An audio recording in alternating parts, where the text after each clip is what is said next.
Hello, I'm going to show you how to create spot white for UV printing. We're using Photoshop. I already loaded an image.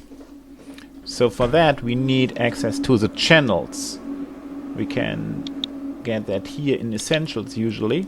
If you don't see channels, you might have to reset it. So now we have the channels. We want to select the area we want to print white behind, so I use the selection tool, so it will find the subject. Now I simply create a new spot channel. It will have to have the name W1 with a capital W, that's important, and we select black as its color. Next is to export that as a TIFF file.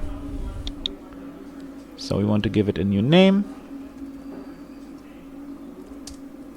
so we don't override our initial. We have spot color selectors, we don't need layers, and save that, preferably compressed as with LZW, and it's RGB, and that's it.